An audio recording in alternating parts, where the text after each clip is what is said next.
This might not be the best idea I've ever had, but I think it makes sense. It's risky. I'm going to tell you a story about a couple of loans that I've taken out over the course of my life. One was a good loan. One was a bad loan. Obviously, it relates to Bible stuff and what we're talking about, the book of Nehemiah and all of this business. It feels like I shouldn't tell you about this because it's kind of maybe private. I don't know. I think I don't care if you know. All right, let's do this. If it turns out that this was stupid and unshrewd and I should not have told you about my loans, then later I'll just delete this episode and replace it with something way, way, way safer and more saccharine. And most of you will never be any the wiser. But for now, we're going to try it. The first loan, which was not a good loan, was my student loan. And I'm grateful that it existed because I went to a little private college. It was pretty expensive, way out of my league, way out of our league as a family. We didn't make much growing up. But I was all right at baseball. My grades were good enough. I could sing a little bit. So I got a scholarship for all of those different things. You mushed it all together with some work and I could pay for most of it, but I had to borrow a little bit. And as an 18-year-old, I had no idea what I was signing. I don't have to repay this for 4 years. Are you kidding me? 4 years is an eternity. And when I signed that, I had been an adult for 6 months. So you're talking about 8 times the total amount of adulthood that I've done so far before I have to repay a penny of this. Yeah, sign me up. My wife, she's not my wife at the time, but she took out student loans as well. We got married. Now we got 2 people's worth of student loans.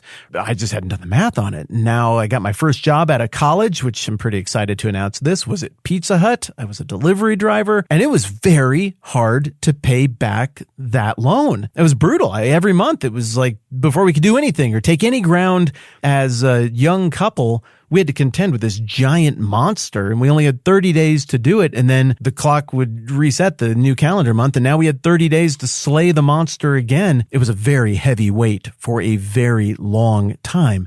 And for us, if something went wrong, like the car broke down or somebody got sick, anything, that was a huge setback. How many more pizzas do I have to deliver to make that work? Then we went back and we both did grad school and more grad school, and we're kids. We don't know any better. We're like, hey, we cannot have to fight the monster every month if we delay repaying these loans, which you're allowed to do while you're going back to school. So we're just not going to pay them. We'll defer them. I mean, we did it all by the book. We told them and they're like, yeah, no problem, defer. Well, then we start repaying them again after we do grad school stuff. And we're like, well, what the heck? We paid for the grad school out of pocket. Why is this more expensive? Why do we owe more now than we owed before? Well, the interest stacked on top of the interest. Our loan got assumed by a bunch of different people. We consolidated it to try to save money. That was not a nice consolidation. We worked with the wrong people. It was pretty predatory. It was brutal. It was my enemy, my rival, my monster. Eventually, and it took a long time, we fully slayed the dragon, and it was amazing how liberating it was to have that monster out of our lives. I'm grateful for the education. I'm grateful for what the loan in theory was supposed to do. But wow, am I not grateful for the terms of it or the way it played out. It was brutal. It was a specter over our lives. Now let me tell you about the other loan, and I'll go quicker because we're a long ways into this conversation. Eventually we got our feet under us. We bought a little house. We got the family and all this stuff going. And we had a fluke thing happen to our house. Doesn't really matter what. Wasn't anybody's fault at all. An issue caused by nature, but not something that was completely covered by insurance. I had a friend, a much older gentleman who went to the same church as me, who was able to do the math on the situation that my young family and I might be in. And he came along. He's like, hey, I got money that isn't doing anything for me. It doesn't need to do anything for me. I can tell you have a need here. Let me do a loan to you, 0% interest. Use it to fix the problem, and then you can pay me back on whatever terms make sense. It took a lot of swallowing of pride for me to accept that.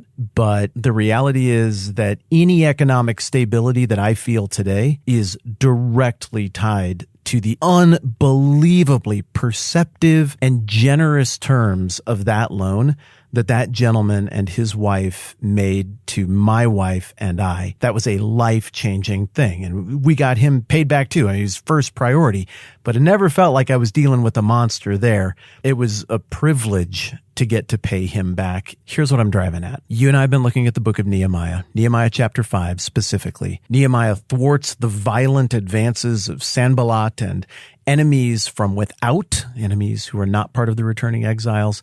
But then we turn to chapter 5 and we discover that things have gotten really bad and that the economic crisis is in large part being caused by enemies within.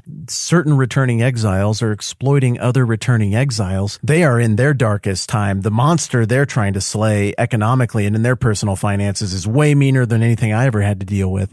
And Nehemiah, who's deeply plugged into all the stuff of the Bible, is drawing on all of the things that you and I looked at a few episodes ago, stuff that is clear instruction from God about how the descendants of Abraham are to treat other descendants of Abraham. Jews are not supposed to exploit other Jews. They're supposed to stand back to back.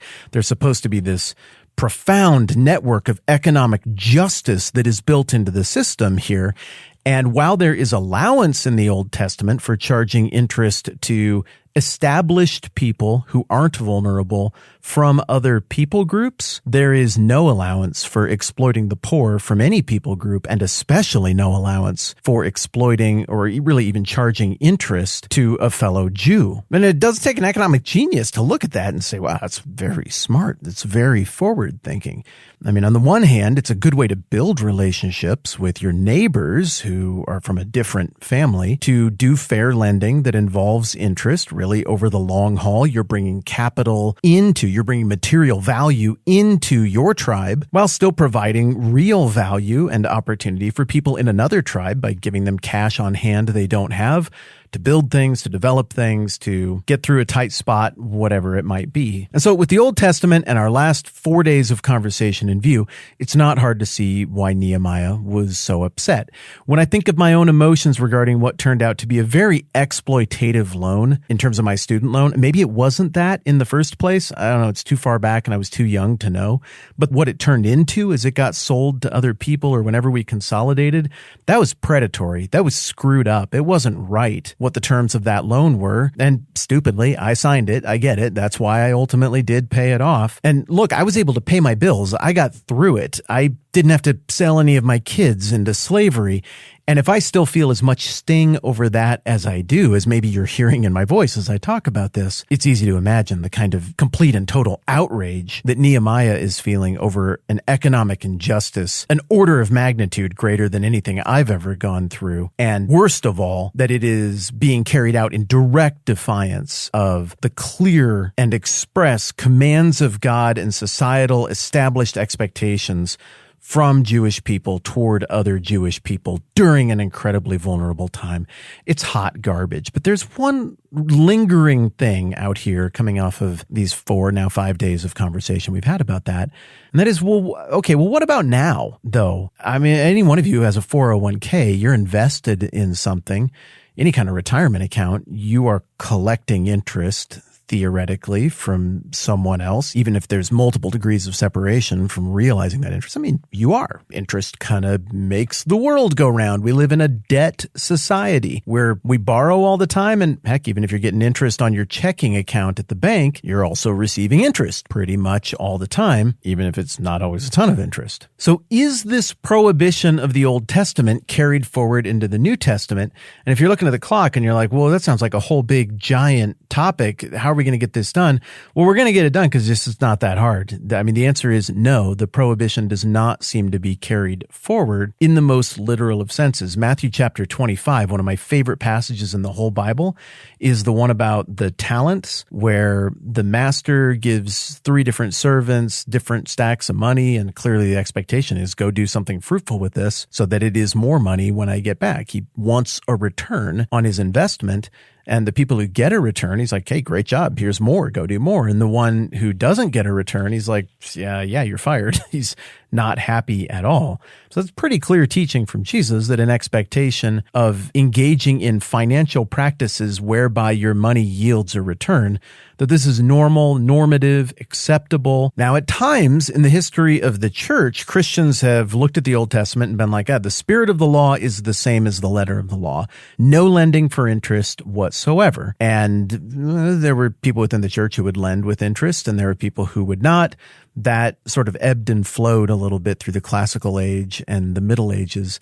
At this point, very few Christians would look at the Bible and say there's a general prohibition on all lending for interest.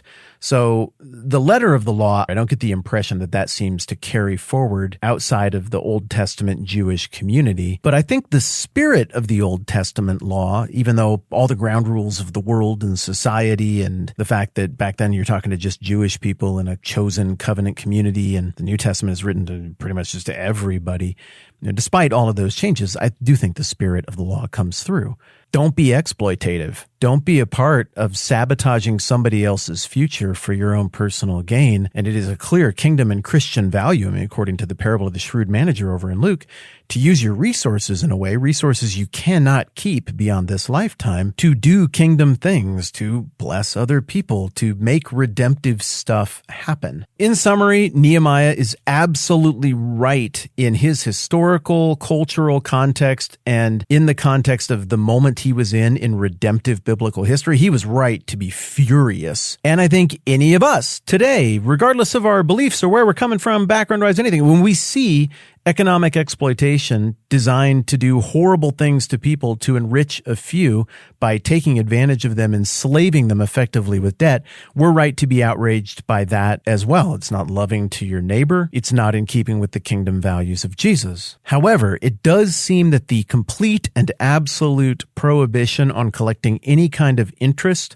from your fellow countrymen is something that was exclusive to the covenant ethnic community of the Jewish people in the Old Testament. And that exclusivity does not seem to carry over into the New Testament. The collecting of interest even seems to be expected or anticipated as a normal, natural, even good practice by Jesus himself. Yet still, like that very, very wonderful man who stepped into my family's life at a moment of great need and gave us an incredible blessing that we were too embarrassed to even ask anybody for. Just like him, the option to do things that are unbelievably generous with our resources, to lend on unbelievably generous terms, that's right there. And I certainly think that what he did was deeply in keeping with the spirit of what was being communicated in the Old Testament. And I will be forever grateful for what he and his wife did for my family.